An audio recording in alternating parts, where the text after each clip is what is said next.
Welcome, everybody, to our fourth ever BCI Society Industry Academia Seminar. This is our second we've done this year. We previously did one earlier this year with Silvestro Macera and also Dan Wetmore from Meta. And today's speakers are just as good, if not, I don't want to say better, but just as good as our previous speakers. And before we get into the nature of today's seminar, I also want to give a quick shout out for our next seminar, which is going to be next month, where we'll have Jennifer Collinger from the University of Pittsburgh and also Matt Engel. So please register for that one as well. But without further ado, let's kind of quickly get into house rules. We have two speakers for you today. We're going to start with Florian, who I'll introduce in a second. He's going to give a talk for about 20 minutes. And then if you have any burning questions, feel free, we'll give like 2 minutes to go over those questions right after the talk. But then we'll move directly into Chad's talk for 20 minutes, and then we'll do a joint Q&A at the end. So the purpose of that Q&A is going to be, you can ask anything related to the content they're going to talk about, their work, but also related to their personal journeys in sort of navigating the BCI space in both industry and academia. But yeah, so feel free to find the chat feature and ask questions. The whole purpose of this is to engage with our speakers, so please use it. But yeah, without further ado, I would love to introduce Florian Salzbacher. When we initially decided to do this type of seminar, the purpose was to have an industry speaker and an academic speaker. And our speakers today are not that. They are both very much equally in industry and academia. Dr. Salzbacher is currently chair and tenured full professor in electrical and computer engineering at the University of Utah. In addition to his quite extensive and impressive resume, which he'll kind of demonstrate with the work that he's going to show you today, he's also a co-founder and a president of BlackRock Neurotech. So without further ado, I'll turn the time over to Florian. Well, thank you very much, Hunter, for the kind introduction. Chad, it's wonderful to see you here as well. Welcome to everybody who's joining the talk today. I'm really excited to be visiting with all of you today. This has been a long time in the making. Some of you may have heard that in previous interviews before, but for me, this journey started almost 30 years ago as a teenager. And yes, I'm dating myself a little bit there. You know, I was originally during my high school years working with disabled children, also with adults with spinal cord injury, tetraplegia, other neurological disorders, which actually drove me into the field that I'm in today. And it was out of that frustration that even in the, very, very early 90s, where we were already technologically advanced in many areas, we were not offering any solutions there. And obviously at that time, there was the first generation of people looking into this, both in Europe and in the US, people like Ken Hodge, Richard Norman in Utah, who then developed the Utah Electrode Array, efforts with at the University of Michigan and elsewhere. And people had been dreaming about ways of tapping into the nervous system, either centrally in the brain or peripherally. And sort of a common theme that many of us in that field encountered throughout it was sort of and that's sort of the headline of this talk, it won't work. And I think we've come a long way. And it all started with initially people telling us and telling people like, John Donohue and Dee Hochberg in the BrainGate team that was using Utah Electrode Arrays, what are you doing this for? There are not going to be any more signals. How's somebody who's been paralyzed for a number of years even able to control their arm? Well, that one was wrong. We figured that out. There were concerns that the devices would not work. Once it was shown that they may work, well, they're not going to last. Well, they do last. It took a lot of work. And I think one of the key messages that you get out of this talk today is they're clever, groundbreaking ideas. There are no real silver bullets. Some of it is systematic identification, understanding of failure modes, and then somewhat stubbornly, step by step addressing them. And so what I'm hoping to show you today is the amazing things that we're already able to do, while at the same time painting a sort of a path towards the future, understanding those areas that are still a lot more complex, because my biggest motivation is I want to see these solutions out there. I want those people that have been waiting for this kind of help to finally get it. And I don't want, understandable fears that come with implants in the brains and elsewhere that may be driven out of an understanding that is driven by Hollywood movies and whatever, to then lead to a sort of a knee-jerk reaction. Anyways, so we'll move forward here, and I firmly believe that we are at an inflection point. We'll get to that in a moment.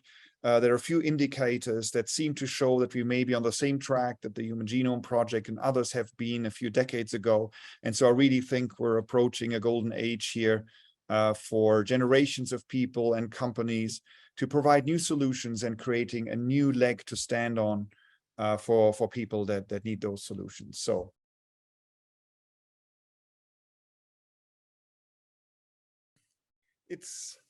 it's pretty powerful seeing that. And in short of having, one of the pioneers and people that live with these implants already as part of clinical studies, being in the audience, I always say you should talk to them, talk to Nathan, talk to Ian, talk to the people that have gone through that experience, and they'll be able to express what that means, because it goes so far beyond just the restoring of some fraction of the function that they've lost. It addresses comorbidities that come with it. People start often in a, technically clinically depressed state, and they come out participating in the research as motivational speakers, doing artwork, etc. And so it's really, really wonderful to see that. And I consider myself extremely lucky to be part of that generation now that sees these things moving forward, and being able to provide some of that. Now, we're still, I think, at an early stage. As I said, on the Blackrock side, we're now at about 30,000 days in human subjects, which is quite a bit. We've learned a lot.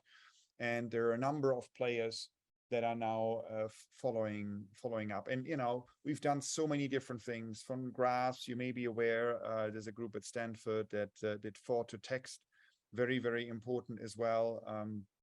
And very fast, actually, at 90 characters per minute, 94% accuracy.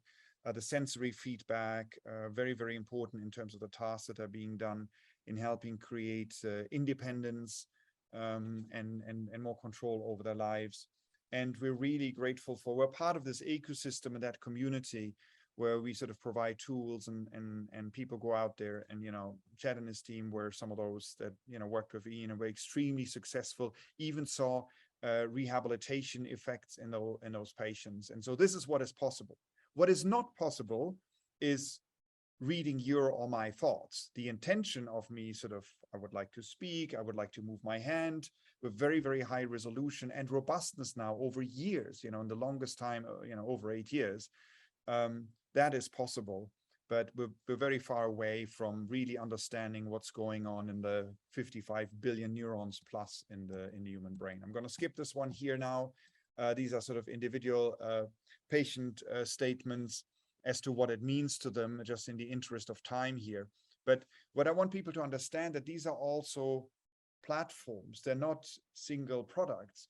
When people lose function, it is different parts. And if you design your technologies, and it's maybe a call to those of you out there who are considering, either through your research work, through startups, own ideas that you have going out there, very often these are platforms. And so in our case, we were able to then translate some of those capabilities in enabling, restoration of other functions. So here again, we're working, and you may be aware of that is in the public domain, together with the Hanover Medical School, Minnesota, Med-El, and others, on an auditory nerve implant that vastly enhances the capabilities of what a cochlear implant can do, reaches larger patient populations, etc.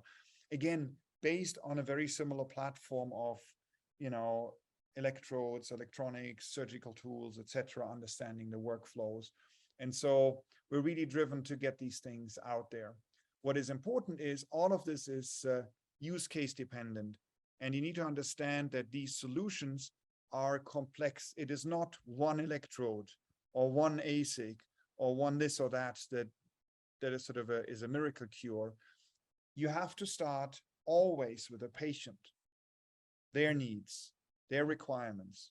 The next step is understanding the physiology around it. That's, for example, the discussion about channel count and data. I do think that having single unit action potential data is really, really important to give you certain performance that you're looking for. You do need higher channel count, but depending on the application, maybe 100, 200, 400, some cases 1,000, etc. In others, vision and memory, you may need tens of thousands of channels, but you should only do what you need in order to enable that. The surgical workflow throughout the different phases of a patient cycle is very important to understand.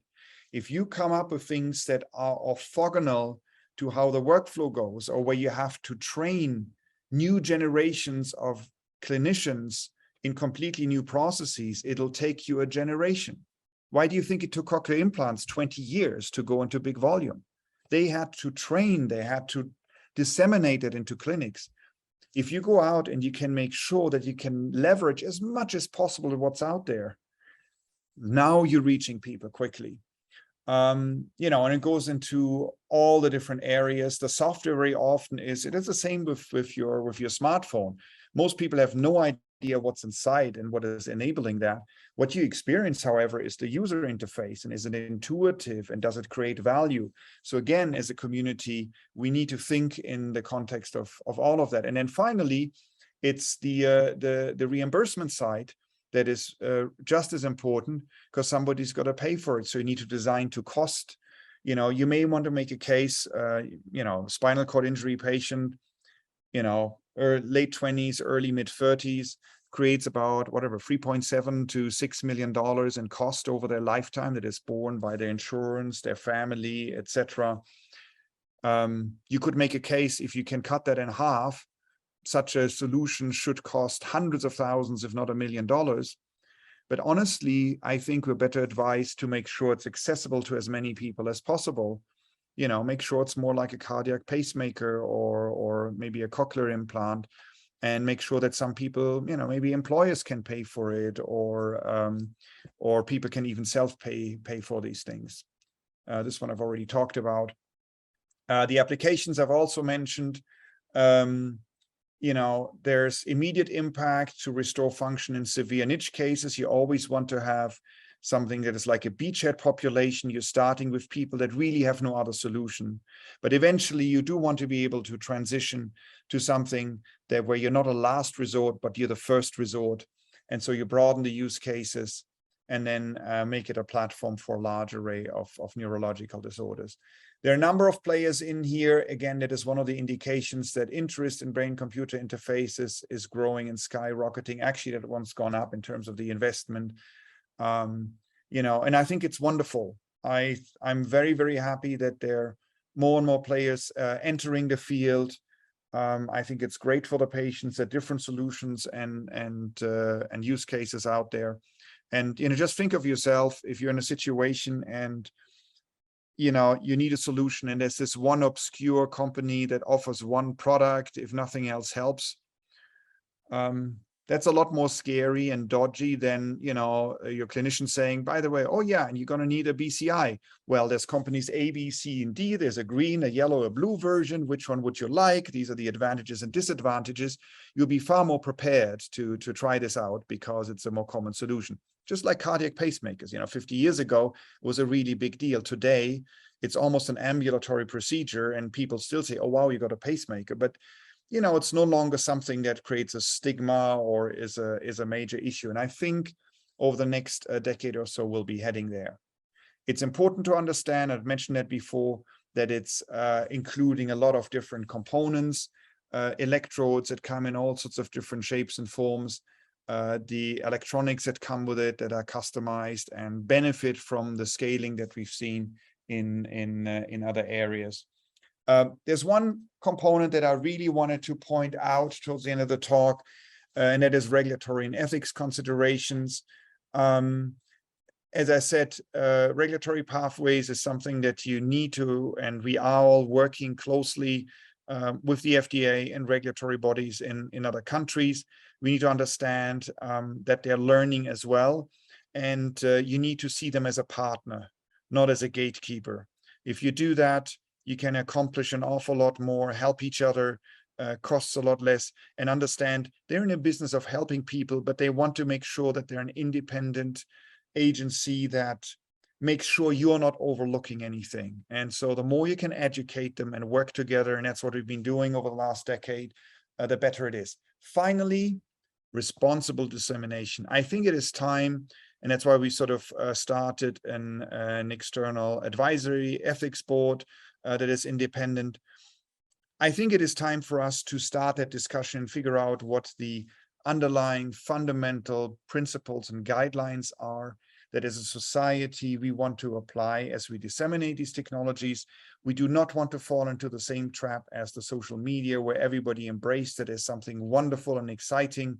And then a decade and a half into it, you realize that, you know, if there's certain areas that we probably could have known, should have thought through, and by implementing those things early on, could have prevented some of the negative side effects from echo chambers and positive reinforcement of ideas and conspiracies and whatever that are hardwired into the infrastructure and the algorithms and the entire ecosystem. I think we do want to start these discussions and stay ahead of it, so that it's not forced upon us down the road at a point, or we're running into a situation where it becomes very, very controversial. Interestingly, the European Commission is discussing regulations with respect to BCI on the US side. The Department of Commerce and others are thinking about it. So it's time to engage that. And important, there's a few final messages I wanted to just go through here. Very important to understand, you always want to go for markets that are really, really large, so that in the end things are scalable and become relevant. You do want to make sure that you head towards sustainable business models. And I think it is something that is the biggest risk in this. I think technologically, we're largely there to enable a lot of things. What is a lot less clear is the commercialization pathways, which in the end, you know, when government funding and investor capital sort of run out, you need to make sure it's sustainable, because if you really want to help patients, that will only work if the businesses underneath it are sustainable and are able to generate enough cash to be able to reinvest and support it. Okay, let me just move forward here a little bit quickly. The big question was, are we reaching an inflection point? The case that I would like to make is I believe we're there. What are signs of that? First of all, technologically, there's the number and frequency of world firsts and breakthroughs in this space has accelerated. When I think back 15, 20 years, you know, on, you know, the first implant that was made, some initial data. Now there's not a quarter, if not a month that passes where somebody announces another breakthrough. So that I think is something we can see. The accelerated miniaturization, you know, not only for us, but for others as well, getting from these massive 19-inch rack mounted things to more and more options where people build miniaturized solutions. The now documented longevity of the implants, it goes into years, where it seems to be now responsible to actually suggest products that are used for years in that space. Capital entering the market, and that is something that I think we can all be very grateful for to Elon Musk and his effort in putting that on the map, where capital markets have registered that. By the way, it's the same thing that happened to the Human Genome Project. The US government put a couple $2 billion or so into it, but it wasn't really until the industry jumped into it and financial markets realized, oh wow, by investing into genetics, there are all sorts of business opportunities. The investment became 10-fold, 20-fold, 50-fold. And then it started taking off. And today it's a pillar of our medical and healthcare system, whether it's diagnostics or treatments. And then there's the public perception. So I think we appear to be on a similar trajectory there, and there'll be generations after us. But it's wonderful to see that we will see the first generations of projects coming out. There's one thing I wanted to briefly show you at the tail end. Just one thing that is sort of one of the core elements of independence. And so Marcus and I came up with a project that we've been pursuing, which we called the Speed Project originally, to allow somebody to start controlling a vehicle. We've been working on this for a while now in a number of areas. There'll be announcements probably coming out soon, but it's one of those things that really provides a lot of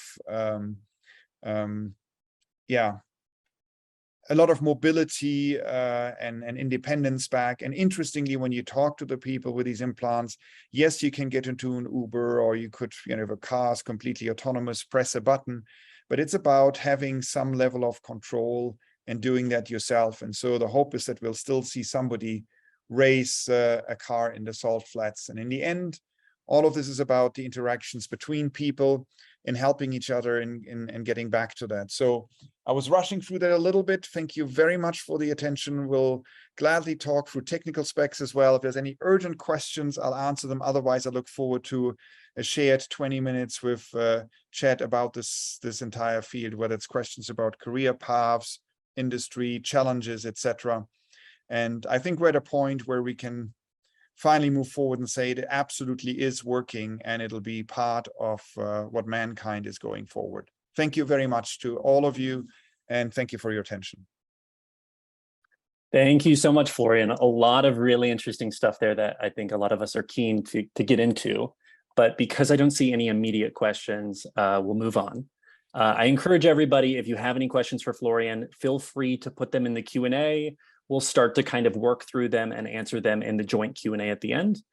But let's move on to Chad. So Professor Chad Boughton is Vice President of Advanced Engineering and Director of the Neural Bypass and BCI Lab at the Feinstein Institute for Medical Research at Northwell Health in New York. For those familiar with Chad's work, I first became aware of Chad's work through his Nature paper. So, but his work sort of working with tetraplegic patients to restore movement, and more recently working on restoring tactile and somatosensation. Similar to Florian, Chad has extensive experience both in understanding the BCI space in academia, but also in industry, which makes him sort of a perfect speaker for today. So without further ado, I will turn the time over to you, Chad. Thank you so much, Hunter. And let me see if I can project and see, can you view the slides okay? Yeah, that looks great. Okay, great. I don't know, this is quite a form. I don't know if it'll be a perfect presentation, but I will do my best. And Florian, it's always great to see you. I think it's a tough act to follow, but I'm going to try to share a little bit about kind of my journey, but I put BCI journeys in plural here because my personal journey has been intertwined with all of the BCI participants we've had in the different studies. And I have a kind of a personal aspect I'll share, and something that happened to me as I was wrapping up grad school, and I'll get into that. And I'm also going to try to talk a little bit about industry versus academia. And we'll be anxious to hear your questions, but I'm going to share, a little bit about my perspectives and how, we're all after the same goals, but certainly you do it in a different way, and you have different value systems depending on whether you're in industry or academia. It's really what it boils down to. But we can all get there if we just keep collaborating. And of course, I have to disclose some financial interests. And I always put this slide up front because we have incredible collaborators, including BlackRock and Northwell and Barrow and Good Shepherd and others, and just incredible individuals around the country and around the world, actually. None of what you're going to see here would have been possible without these people and these collaborators that we've worked with. And certainly, the other slide I put up front is none of this would be possible if you didn't have the pioneers, the true pioneers. And I started using this term many years ago. And Florian, I don't even know if you are aware, I've been involved since the BrainGate days. I actually got pulled in early. Yeah. So long before we enrolled Ian in kind of the neural bypass project, restoring movement, we were trying to do the first BCI implants. And BlackRock wasn't called BlackRock back then. It was Cyberkinetics then. Yeah, exactly. Which, we won't talk about that, but that was interesting. It was spin out from Brown University, but it was great to try to move into that direction, but it was too early. in terms of commercializing it. So they certainly raised a good amount of money, but there was so much to learn. So some of these participants, like Matt Nagel, he was stabbed in his spinal cord. So his personal story and journey was just like everyone else, just just something very difficult to hear about. But once these folks realized there's not a lot of options, as Florian alluded to, they turned to technology, and they were the first to try these really first in human studies, and enrolled as patient number one or participant number one. And so anyway, and it my personal story that I want to share, and I didn't share this for many years, but I think it's appropriate for all of you guys out there in this audience, as you're thinking about taking off into this field, or continuing on in this field. I was finishing up grad school when I was actually, I have a control theory background and machine learning background. I was really looking at advanced robotics. It's kind of my future. But something happened where I was out in the wrong place at the wrong time with some friends, and I tried to intervene and break up an altercation, and quickly became very intertwined, and I was jumped from behind and grabbed and slammed to the concrete, and my head bounced off the pavement, and I ended up with bleeding on the brain, subdural hematoma that was that was life-threatening. I was rushed to the hospital, and the neurosurgeons had to go in twice throughout the night to stop the bleeding. And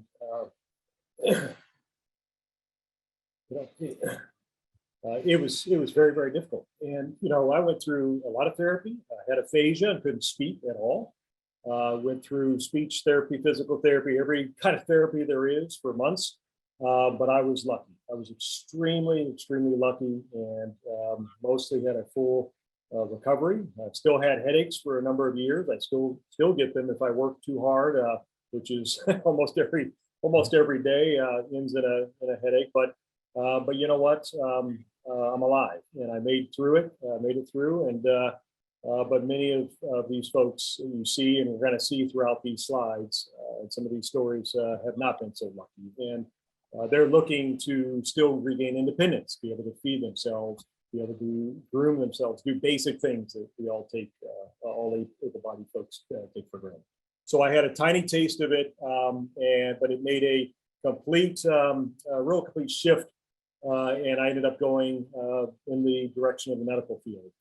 Not basically a year after that, after my recovery, and went on to be initially in industry, and then for about 20 years. And then the last 7 years, I moved out here to New York, and really what's more of an academic environment, but I'm within a large healthcare system, and we do spin out companies. I'll talk about a new one that we have. So have had a taste of everything, but only a tiny sense of what these amazing individuals are going through. So Kathy Hutchinson, she had a pontine stroke, also horrible, 7 years prior to me meeting her. And this was part of BrainGate. And when we met her, she couldn't speak at all. She had long-lasting chronic aphasia, and she had to look at a piece of plexiglass with letters on it, and we learned how to scan, watch her eyes, and then you could communicate with her. And she would, so she was ultimately covered by one of the 60 Minutes stories, and all of us are cheering her on. You can hear us in the background, and she drove a wheelchair around the room just using her thoughts. And she was only the third person as part of this first grouping of people with chronic Utah rays put in. Amazing time. She was smiling ear to ear. We told her she could drive the chair all around, and if she ran into the wall, we would not tell anybody. We would paint it, fix it. And so, but she drove over all around the room and drove to the door and stopped right in front of it about 2 inches and didn't make a mark. It was unbelievable. So this at that point we realized was really the dawn of BCIs really being able to help people one day. But one thing where we fell short, a lot of us on the team had this sense, is that she didn't regain any movement. She didn't get to move her own body. So there were some other participants, same situation. They could move a cursor, still amazing, but they really all wanted to regain some independence and not have to ask for help every day. That's a recurring theme I hear from every patient that comes through our center. And we can all appreciate that. We all want to be independent as much as possible.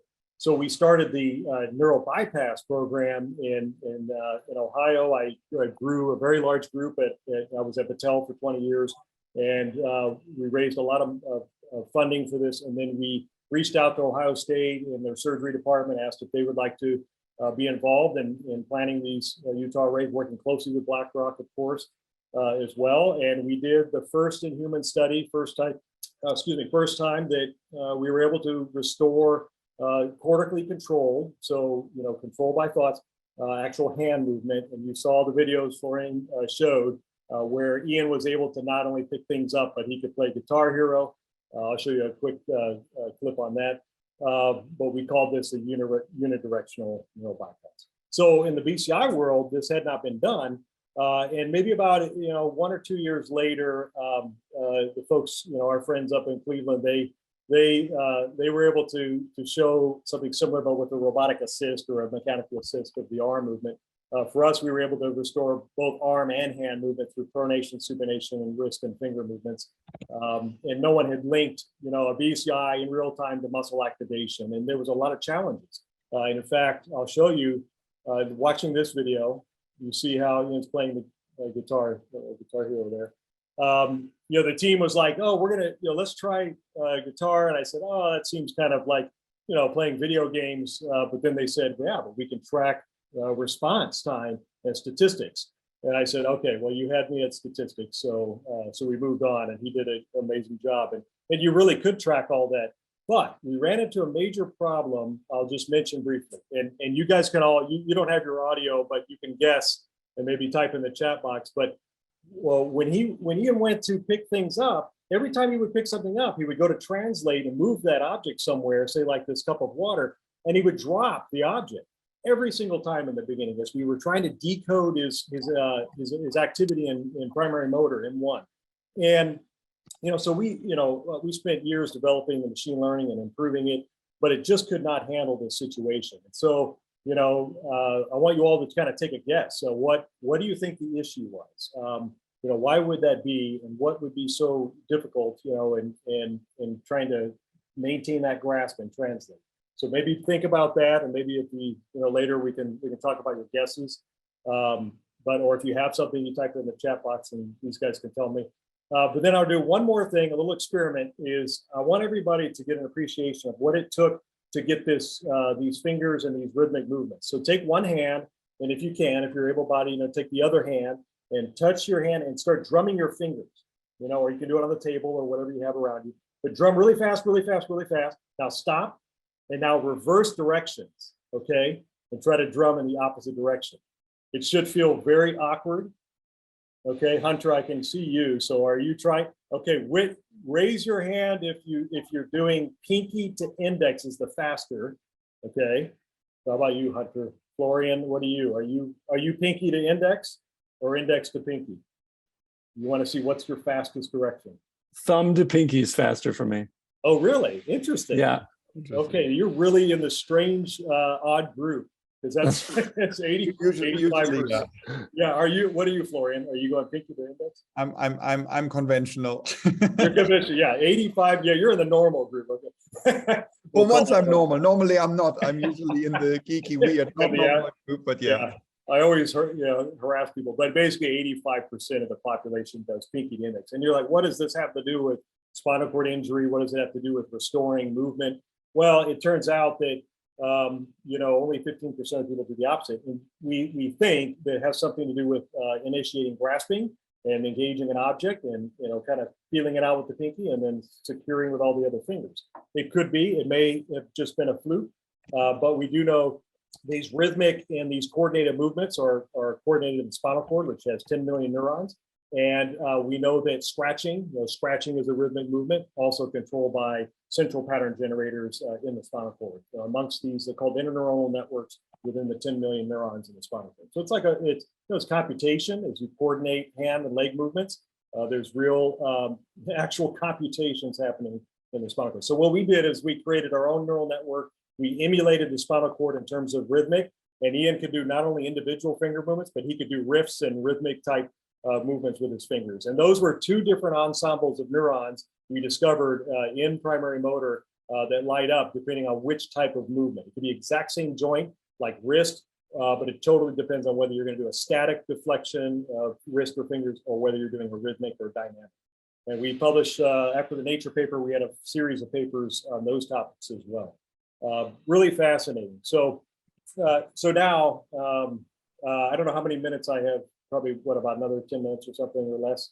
Yeah, you're good. You could take, I'd say 7-ish minutes. About 7. Okay, good. And so the last few slides are about my own personal journey from Ohio to New York. So if you've ever moved around the country, around the world, going from Ohio, the kind of more of a Midwest feel, to New York is quite a change. And also shifting at the same time from what was more industry, faster paced, to a little bit more of definitely more of an academic environment here at Northwell Health. We have a large research center within a healthcare system, but it's a new chapter, was a new chapter in my life. And when you're inside a healthcare system, the one thing that still makes it have a taste kind of a little bit like industry is that it's all about the outcomes. It's all about the end game of helping patients in this case. And in my lab, my group, it's also about commercializing, because if you can't, you can write a Nature paper, a science paper, but if you can't take it more steps, ahead and get it out there, and Florian touched on this, you can't get it out there to actually, so that people can use it in their daily lives, then I feel like at least personally, I feel like I fell short.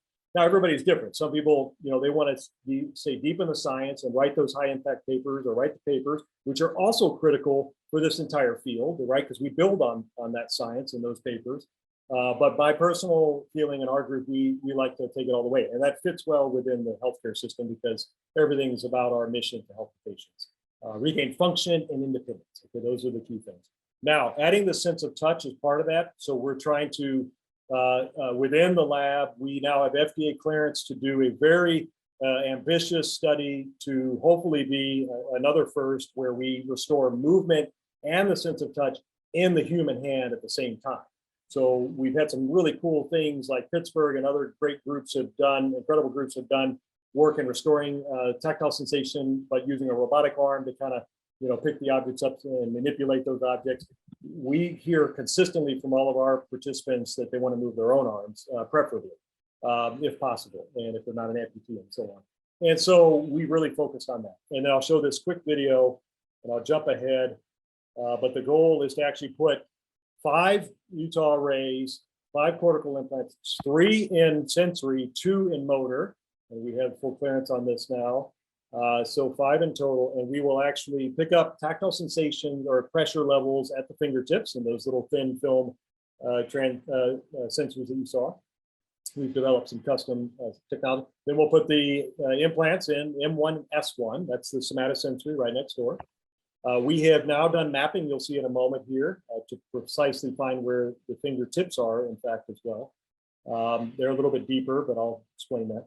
And then we pick up the pressure, we send it to the computer, we then encode the right stimulation patterns so that we're not only decoding movement intentions of the fingers, we'll actually restore tactile sensation as someone engages an object. And that will be closing that loop. No one's done that again in the human hand.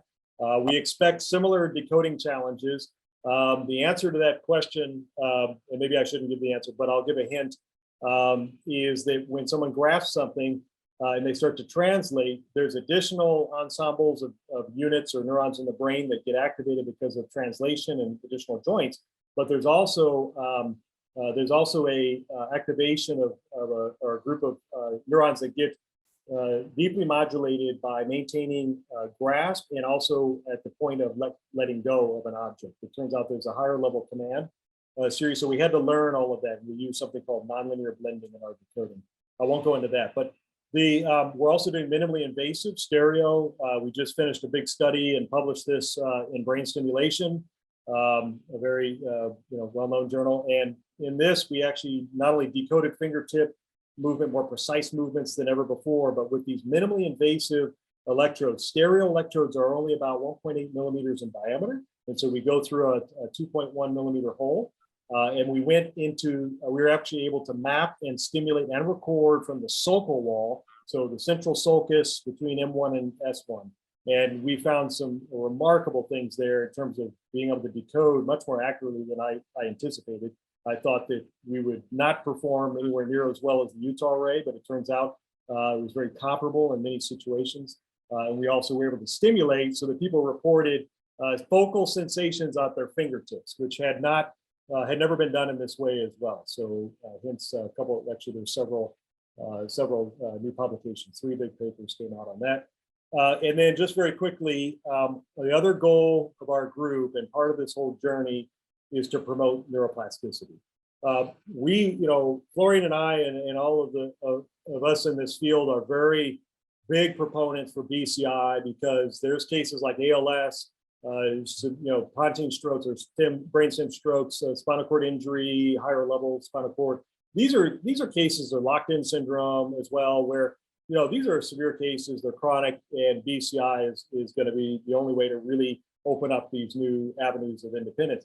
But there are other cases, and even some that kind of overlap, where you might have a C5 or C6 injury, for example, or even a peripheral injury. And we've now studied this where we can combine some of these methods and we can modulate cervical stimulation at the C5, C6 level. And we are seeing plasticity. We just finished a year-long study on this, not only in motor, but also sensation. We had a woman who had a car accident. We believe it's the first case that we're about to publish on the first case of this peripheral injury. We decided she's going to be in our exploratory group. We stimulated, up at the cervical level, and lo and behold, she regained 700% hand strength, is now picking up objects.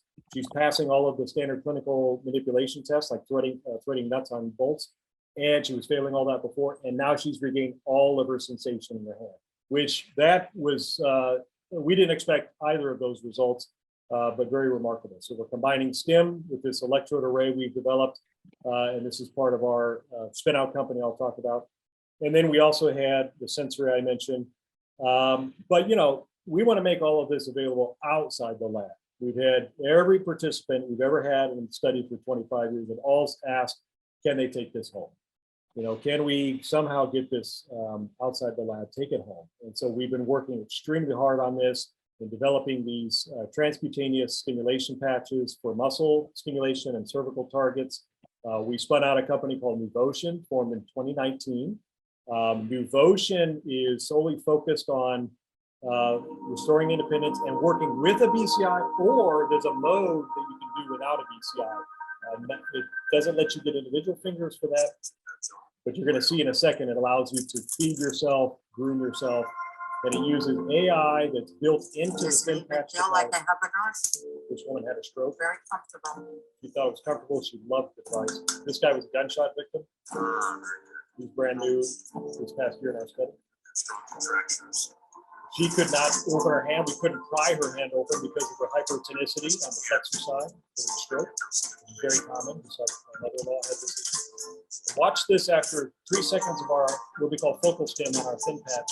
She opened her hand. And she was actually able to start using that hand again, at least with small movement. This woman doesn't even need the device anymore. She's actually, 6 weeks. Well, about a few months, but after 6 weeks, she started to show improvement. This guy, you can move different fingers individually by dynamic stim. You just touch a touchpad, an iPhone or an iPad. Would that be something useful? Absolutely. He said he was going to steal 2 systems at the end of the study, and we were going to be missing them.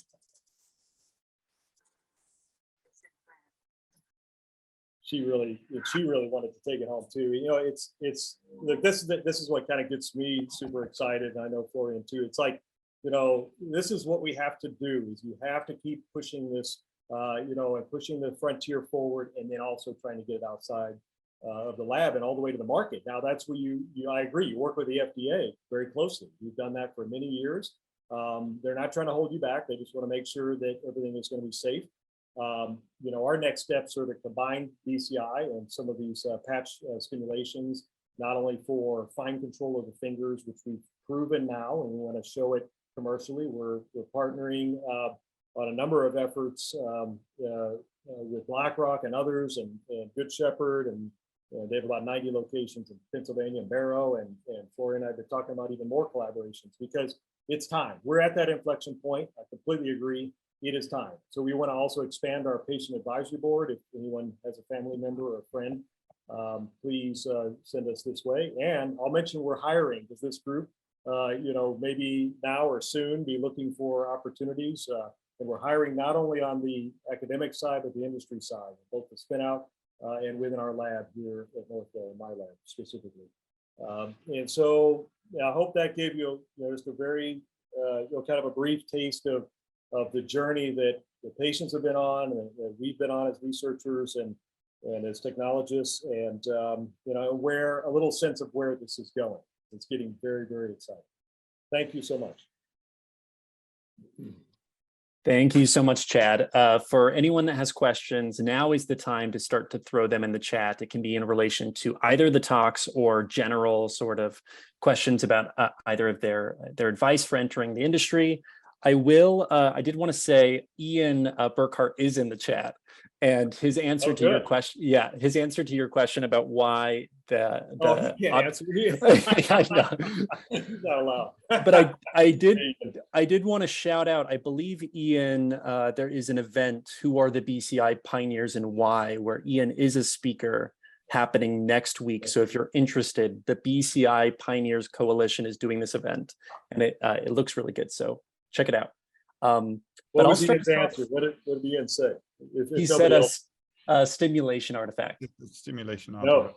No, Ian. Oh, you should know, Ian. No, that wasn't no. Someone else said the lack of sensory feedback going to the brain as well.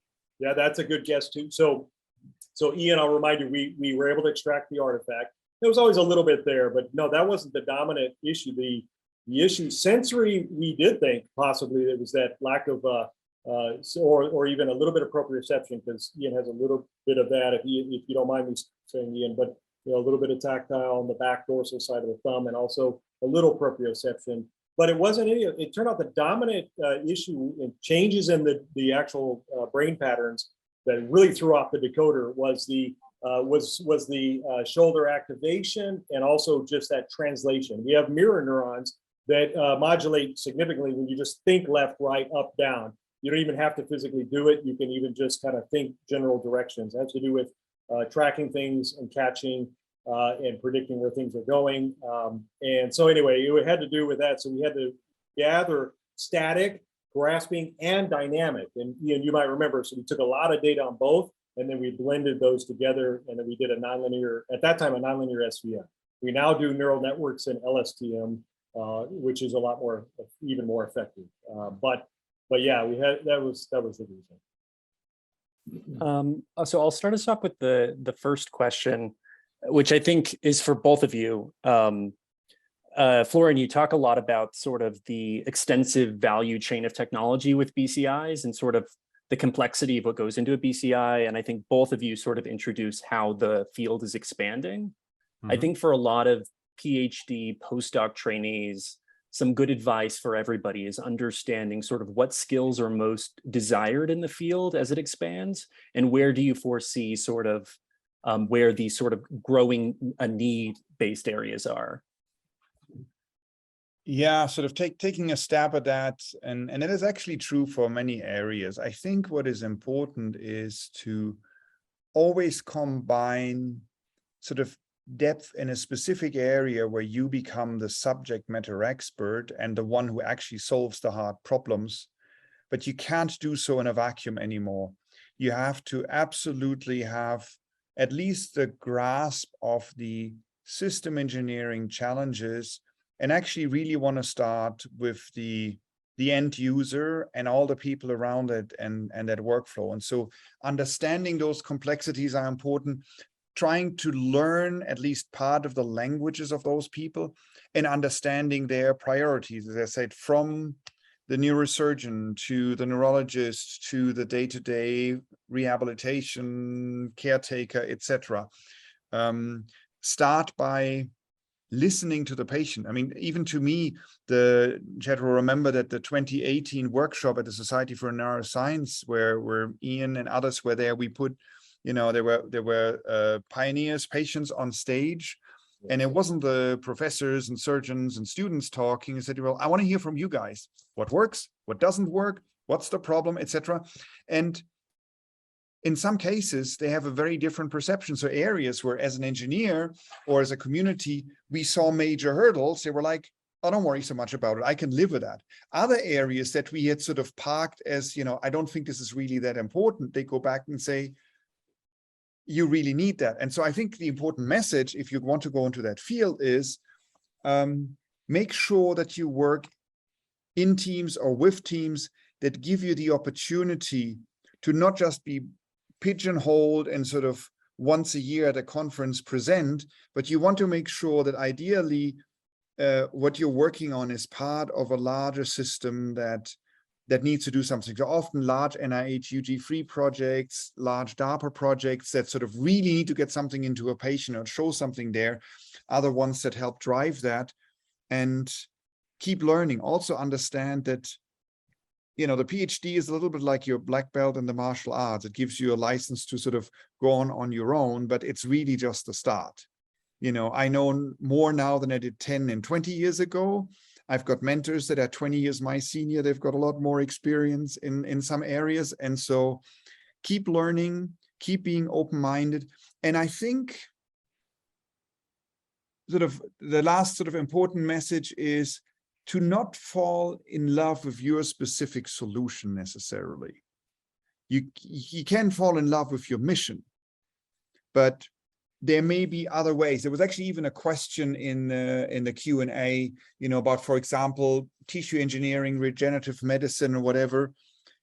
What matters is what helps the patient. And you want to be aware of completely different orthogonal approaches that in the end may try to target the same problem, but they don't happen to be an electrical engineering problem or so, and embrace those. Don't see them necessarily as bad competition, but figure out how can you synergize, how can you jointly work towards a solution, because it's at those interfaces that all the major breakthroughs happen. And you can go back through history, putting a man on the moon to whatnot. All these things happen because people, brought things from other disciplines and really thought about what is the best way to solve that problem. And things are not static. Anyways, I'm not sure that's really helpful, but I think so. No, there's, I think, a lot of good messages there. Moving on, just because, Chad, the next question is for you specifically. Oh, okay, sure. Yeah, I was just going to agree at the intersect. I'll take one super fast response. We require people have more than one depth area to come in because it promotes cross collaboration, multidisciplinary approaches. Because at the end of the day, the high impact results, all the moonshots have been about, cross-disciplinary, definitely. But anyway, yeah. So we have a content-specific question for you, Chad. So it's from Martin Onhoff. And he says, your SEEG paper, you can click the Q&A if you want to read it, but I'll read it out. Your SEEG paper includes some decoding results from white matter, and there are other studies that have shown the same thing. That their group also has similar results. But do you have any intuition on what we are actually decoding in these white matter areas, which I actually think is a really good question? Yeah, it's a really, really good question. So the controversy, there's really only there's only a couple of papers, a few papers, and only a couple of groups that have even found this. And there's controversy as to what exactly is the recording, what's the signal from? Is it from distant, a little bit further distant, groups, or is it the actual tracks, that we're picking up changes from? We have some theories, but I think it could be a mixture of the two, but it is very clear that the shocking part of it is that you can decode pretty specific and a fairly decent dimensional results or degrees of freedom, if you will. I'm trying not to get too technical because I don't, we have a mixed audience, I'm sure, but the bottom line is that there's a lot of information content and because of the results that we got. And so, but I think we're kind of thinking it's a mixture of the distant and also the actual fibers, So the problem is the spatial resolution is not great for stereo electrodes. We did use high density ones, so but they're still a couple millimeters apart. That's half the distance of a Utah array, So, I think we have to do some more recordings to really figure out, what the source is. But we think it could be a mixture. And Chad, there is another question in the chat related to your specific content as well, from Mosen Rakshan, which is, speaking of neuroplasticity, can you please briefly explain what do you think we can do to quantitatively track neuroplasticity with invasive or non-invasive methods of recording in the brain? Yeah, so right, because so far we've been looking at outcome measures and changes in force or grasping strength, things like that, and sensory, and then we turn off. We stop doing the therapeutic stem for usually a month or two, and we see if there are lasting changes. So that's a crude way of looking at plasticity, but very meaningful. So one of our next steps is to actually now look at. We have the clearance to do this as well, and we've started enrolling new participants. But basically, we will record, from M1 with multiple arrays, and we will look for. So I was going to comment earlier, the skill sets. One of the key skill sets is an obvious one, but there's a real reason why. But machine learning, okay. So the phrase, it takes a thief to catch a thief. Well, we're getting so many electrodes and signals we're recording, right? The numbers are getting higher and higher.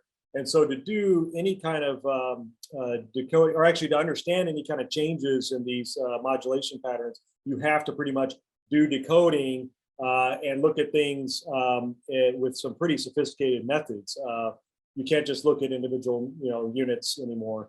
And so we will track if you're familiar with some of the like T-SNE, we're doing like a global T-SNE method. It's a stochastic neighbor embedding type approach. And basically you're looking for if there's changes in patterns, okay, in ensembles I talked about, in groups of units that modulate for different tasks and activities or movements of the hand or sensory type stimuli. You look at if there's changes in those relationships between those ensembles over time. That's really an effective way to look at plasticity. And it would suggest, because right now the books say, oh yeah, someone has a spinal cord injury or stroke and the brain's going to remap. That unused area is going to be remapped for some other purpose or whatever. We've seen no evidence of that in all of the studies we've now done.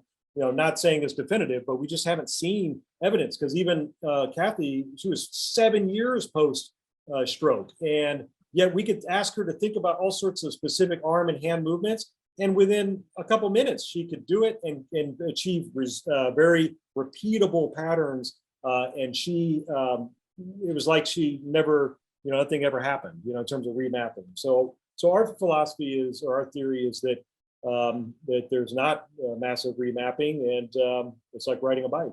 People can regain these functions right away. So, but looking at the ensembles using machine learning methods we think is a great way to look for plasticity.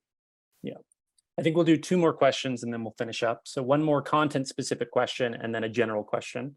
So this question is from Miriam, and Miriam is a neuroscientist at the NIH, and I actually think this is a really good question for both of you. So a lot of the BCI work is very much driven by looking at a specific area, right? Where you're like specifically implanting an M1S1, for instance. So her question is, it seems like to me that incorporating more information from other regions and sources such as the visual information of the scene, eye movements in regions more posterior, could improve the readouts of the intentions in real life scenarios. Is there a reason for the specific focus on M1S1? And more a general question with the nature of how the field expands, how difficult is it to actually sample from more regions? I know the Pittsburgh group is done sort of doing M1 and S1 separately, but yeah, speak a little bit to that. Yeah. I don't know. I don't know whether you want to go first, me first. We can both comment on that. I'll give a quick answer. A lot of it has to do with the surgical procedure, and it's you're lucky to do one craniotomy, but doing multiple craniotomies is very, very difficult because of positioning of the head and so on, stereotactic frame, and the risk goes up and up if you try to do multiple craniotomies at once. So it's just a lot of it's just practical surgery limitations, and also the visual cortex, is quite large, and again, larger craniotomy. But that's my short answer. Yeah, so I mean, in practice, people are working in other areas. You know, the Caltech team, for example, works in parietal cortex. You know, the people that worked in Bruker's area, in auditory, etc. I think M1, S1 is just where it sort of started. That's where the most data is out there, the most experience. There are more and more teams that are now exploring this, some of them for cognitive functions, performance prediction, etc., performance modulation, even in acquiring certain motor tasks, learning things, etc. So I think we'll see a lot more there. Some of it is also driven by, said in the past, you know, the surgical procedures and approaches, the selection of patients, etc. You know, traditionally, very often, you know, the initial work was done in the context of epilepsy work to try and work things out. So I think it's really historic, and I think these are some of the tasks probably that initially were possibly easiest to map.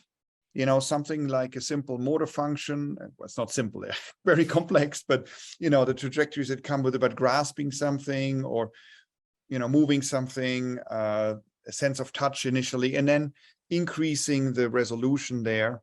And that is one area where, as I said, we can have a lot of solutions now out there that actually really help people. In those other areas, you know, there's indications for certain tasks and responses. Other parts of the brain may be more helpful. In addition, also to be clear, the vast majority of the more recent implant patients are no longer one electrode. They're multiple electrodes in multiple areas, 2, 3, 4. You know, there are people that work with sensory feedback enhancement in virtual reality environments, etc. And all of that helps. So you're absolutely correct in, you know, having additional data points, the sensory feedback, some information. Visual is a little bit complex in non-human primates, a little bit more accessible in humans. You know, some of that is folded into the sulcus in sort of in the back of the head. So you could go into V2 partially, but this is, you know, there are two sort of groups that we're sort of helping with here. Part of it is the continued work of the community that we're a part of in understanding the brain and advancing in neuroscience, understanding the circuits, and that grows with more surface coverage, more channel count, more granular information, etc. And then there's the side that has moved a little bit more into the D and C side, so D being development for products and C being commercialization, where we build on sort of the long-term experience. But as I said, I've sometimes used that example before. It's a little like the Wright brothers with a Kitty Hawk right now. It flies. It's a major step forward. But I firmly believe that just like, you know, Chet and I have been standing on the shoulders of, you know, 1 or 2 generations before us that looked into this, and we're now fortunate in seeing that breakthrough. You know, quite a few people possibly on that call and people after us will become generations that will, you know, step onto our shoulders and then build the next generation. And there's a lot happening. That's why I said we're at that inflection point. More and more labs working it, more and more work in human subjects also, where you can ask people and talk to them directly, which really accelerates some of the understanding. Really, really good. Final question, and then we'll let you both go. I guess just speaking to everybody, what are sort of the immediate opportunities that you are both aware of for trainees or postdocs that you would want to kind of speak to? Chad, I know you spoke about sort of academic and industry opportunities with NewStim, whether or not BlackRock is hiring, anything you're sort of aware of that would be relevant for trainees. Yeah, so I think there's many opportunities for sure. I mean, we're now in a situation where the neuromodulation, the BCI field is growing faster than any other segment of the entire medical device field, you know, including cardiac, and it'll overtake cardiac in the next probably, you know, several years. And so, no, there's a tremendous amount of opportunity. I think, you know, in our here at Northwell, we have multiple labs, multiple groups, and we're part of bioelectronic medicine. We have an institute focused on that, and so we have a lot of our openings. You go to the Northwell site there. We have Nuvotion is just one of our spinouts, and there's openings there. There's others as well. The field is just exploding, and I think Google, and a lot of the big companies, Google, for example, is putting a lot of money into this area, at least on the software side. And so, yeah, I mean, it's the right time to be job hunting. Maybe I should be job hunting. I don't know. Yeah, no, I agree. And I think it's important early on in your career to try a few things out, and I think it's important then once you do take on a job, in the first 10 years, that every 2 to 3 years, there's sort of an inflection point or something where you make a jump forward. But it's really moved from something that was completely encapsulated in the academic or some clinical institutes or so space, and it's gone commercial. Neural engineering overall as a space, devices to help address neurological disorders is taking off. There's massive investments, even on the conventional med device companies. BCI is was just one subset thereof. There are more and more companies entering that space at different levels. So I think those of you that are looking at that will have plenty of choice. And I think we'll soon get to a situation where there was a lot of pent up supply. So we've had a few people that were on faculty leave, or some people we've been able to hire that were on an academic track because they wanted the impact, but they never wanted to become a professor and actually go into academia, and Neuralink started getting some people, other groups have started picking them up, us as well.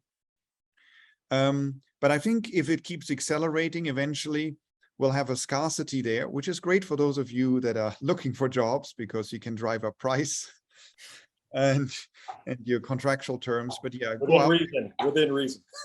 Within reason. Yeah, sorry, arguing on the wrong side of the table now. So that was the academic advisor.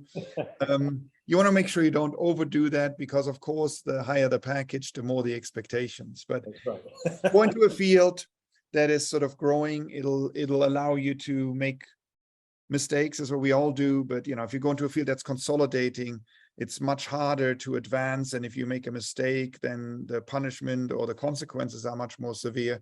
If you're in a field where everybody's learning, it's growing, money's pouring in, that's the time to get in. It's like, if you started Google just before it really took off and you get some stock options there, you may be able to retire more quickly than you thought. And then you just keep working because you love doing what you're doing, not because you have to pay your mortgage. So yeah, try it out, do internships, and explore. And by the way, there's opportunities in all areas there. Very interesting translational institutes, and like, Northwell, for example, and Feinstein with their efforts is a great thing where you sort of a segue where you've got 1 foot in academia and 1 foot really on the commercialization side. But be aware that you can still, I think in the first 10 years of your career, you can still shift. Later on, it can sometimes become a little bit harder, but it's also not impossible, Yeah. Perfect. Wonderful. Thank you both for taking the time. I think everybody here enjoyed it greatly, and there was a lot of really helpful practical advice for BCI training. So thank you for taking the time. And on that, I'll let you both go. So thank you so much.